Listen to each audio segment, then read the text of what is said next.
Have you heard of the latest anti-aging discovery? No, it's not stem cells. It's called peptides. Yes, people are still using stem cells, and stem cells can still do miraculous work, but they're really heavy regulated by the FDA, which prevents a lot of wellness practitioners that are not physicians or not traditional physician clinics, these integrative clinics. It prevents them from utilizing stem cells. So the next transition is peptides, because for the customer or for the patient, right? For the patient, stem cells are very expensive. One injection could be $10,000 and they may not even work. Actually, a lot of times it doesn't work. And so the next evolution for integrative clinics is peptides. Stem cells produce peptides. They also produce something called exosomes, but these are a lot cheaper. And there's a lot of unregulation. There's a lot of no regulation, and so a lot of these wellness clinics and integrative clinics are able to use them because the FDA are not heavily regulating them right now. But let's talk about peptides. What are peptides? If you haven't heard of them, or if you have heard of them, I'm going to just give you a brief introductory to what is peptides. Okay? Before I jump in, I always need to give you a disclaimer. I am not a physician. I was not trained in how to prescribe medications or to do surgery. I was trained in traditional Chinese medicine, nutrition, and biochemistry. I was trained to help people restore their organs function so that they can heal themselves again like they were born to do. That's what I was trained in. But let's jump into peptides. Also, a quick reminder, all of this is educational purpose only. This is not a prescription. This is not my recommendation for you to do. And the information that I will be sharing all have clinical studies done. The sources and the links are all listed on the dashboard that I created. So let's jump in. What are peptides? Peptides in general are short chains of amino acids. What are amino acids? You get a protein when your body takes protein. When you eat protein, it's broken down to amino acids. Amino acids, a chain of them, a short chain of them, is called a peptide. What do they do? They're generally smaller than proteins. And many function as biologically active signaling or therapeutic molecules. So what does that actually mean? So peptides are signaling molecules. They're kind of like a supervisor. If you're building a house and you have all of these workers, you have electricians, you got plumbers, you got mason, you got carpenters, they need instruction on what to do, what part of the house to build, what part to do first. There's usually a supervisor. You can say it's a general contractor, but it's anybody who is supervising and providing instructions. They tell the plumber, go work on the toilet, right? The plumbing system. Electrician, go work on that light.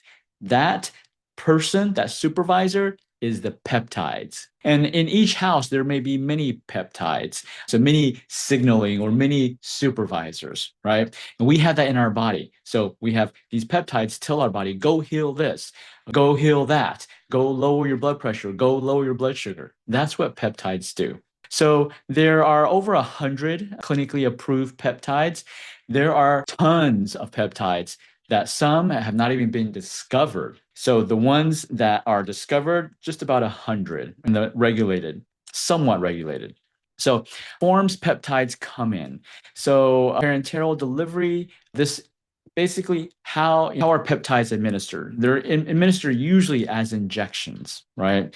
So they're either injected under the skin into the muscle. Some of them are engineered for oral formulation, so you can take them in a capsule, right? Take them in a pill or topical. You can take them on your skin. It's like a lotion, a cream, right? You put some peptides on your screen, on your skin for anti-aging, make you younger, right? Advanced delivery systems. So really just think about this. Let me just summarize it, right? You can inject peptides into you, right? You can take it orally in a capsule, or you can rub it on your skin, right? Those are the three main ways I would say. Okay. So what are they currently being used for, peptides? Well, the most popular ones are the GLP-1s. Those are peptides, if you didn't already know that, like the wegovy and all of those. I'm forgetting their brand names, but they're the GLP-1 peptides, right? So they help They're helping with type 2 diabetes. They're helping with weight loss. And you can see insulin and other peptide hormones. They're also being used, peptides are currently being used in oncology. So for cancer, so anti-cancer peptides and peptide-guided approaches. Obviously, they help, but are they really solving the problem? Well, that depends on how you look at it, right? Because if these peptides were so miraculously and they were solving all of these problems, then why are we still seeing a rise in cancer? Why is MD Anderson the #1 cancer center of the United States? Why are they every year building more and more hospital beds and treatment rooms, right? Why is cancer on the rise if all of these new inventions are effective? That's for you to decide. My basic common logic, okay, I'm not a physician, but my logic is this. If a treatment really fixes the problem and everybody has access to that treatment, we should see a decrease in that problem, not an increase. Okay. Chronic degenerative diseases in the US are on the rise. They're not decreasing, they're increasing. That includes type 2 diabetes. And as another one, if these peptides are supposed to be the miracle ones for type 2 diabetes, well, GLP-1 has been out for years. Why is type 2 diabetes still on the rise, right? My logic may be incorrect. You can judge for yourself, okay? Infective. So some peptides are antimicrobial peptides, immune active peptides. Okay. Remember, peptides are signaling. They're signaling to the body, hey, go do this, go fix that, right? Just being used, okay, aging especially, right? Skin health peptides formulations, right? Make you look your skin less saggy, less wrinkly, right? If this was really reversing anything, then we wouldn't see, disorders on the increase. Okay. Medicine, injectable regenerative peptides like in joints, like knee arthritis, this one lower back. Okay. These are the most common uses for peptides, right? So the observed results so far. Again, none of this is my opinion. This is all backed by medical research, which this dashboard, I have the links. GLP-1, Harvard Medical School, they found that the GLP-1s have transformed the treatment of type 2 diabetes and obesity, and also show promise for heart failure, chronic disease, sleep apnea. The AMA, American Medical Association, highlights the whole medical association thinks the GLP-1 agonists are like the miracle cure of type 2 diabetes, obesity, okay? I like to look at the results. What is the results? Type 2 diabetes, obesity is still on the rise. It's increasing, not decreasing. Okay. GLP-1's been around for years. It should be, if it was truly helping, wouldn't it decrease obesity, right? General therapeutic peptide trend describes major advances in peptide synthesis. Skin health peptides, okay. The idea that peptides are being explored to used for skin support, but outcomes are typically more modest than dramatic. So, kind of results that you're going to get, right? It may help a little. Peptides. Now, is the next question is it really worth the cost? Because of course, pharmaceutical companies who are producing these peptides are going to say, oh yeah, all these miraculous, right? The research says it's not. Okay. Regenerative peptides, let's see, injectable as promising adjuncts. So it's not the main treatment, okay? But the evidence base remains much less mature. So there's not enough. So what does it mean? There's not enough research to prove that any of these peptides are going to be effective, okay? I haven't even talked about how sustainable the results are, right? Because we've all heard, we've all, through, if you've had TV, watched TV before, you've seen all of those fad diets, weight loss gimmicks every single year, right? I don't even know what is the newest one right now. I think GLP-1 is the newest one. And year after year, you just have to wait a couple years and you realize those fads, those years that people say, oh, it's got to be the keto diet. The keto diet is the best diet in the world, blah, blah, blah, blah, and it solves everything. And then you look a few years down the road and you realize, no, it doesn't. It actually creates a lot of cardiovascular problems. Okay. It may help you lose weight very quickly in the beginning, but eventually it destroys your system. It can destroys your liver and you gain the weight back. Okay.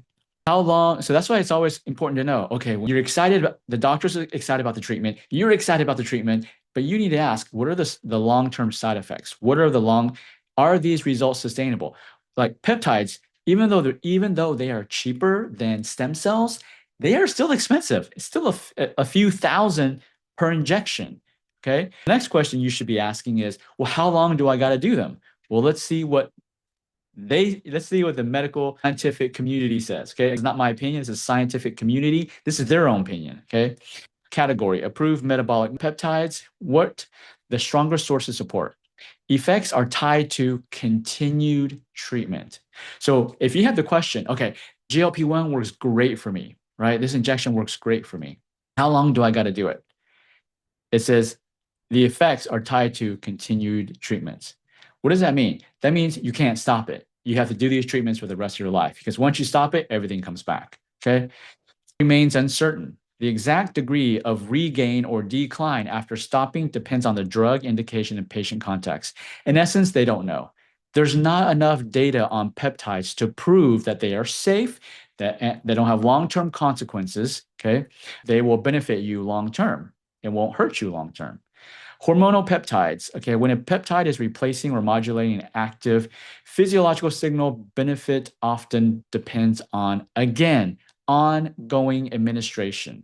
Again, one is continued treatment. It's the same thing. Continued treatment, ongoing administration. So if you're doing peptides for hormone balancing, guess what?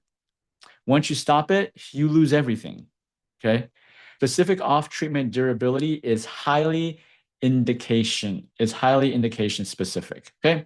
Again, okay, for those of you ladies that want to just look younger, the visible effects generally require, again, repeated ongoing use. So once you stop, your wrinkles are going to come back. Okay. So you need to determine, is it worth it? Long-term persistence after stopping is not strongly defined. Again, more proof. There's not enough research done, right? There's not enough research done, regardless of what the medical association community says, the big pharma controlled says, there's not enough research done. This information is all from clinical studies. Again, this is from medical doctors, scientists. This is not from alternative practitioners. They're not from Chinese medicine practitioners. This information I'm presenting to you is from the scientific community. So if you're like, hey, where's the double-blind study? I'm giving you those results. Okay. Peptides.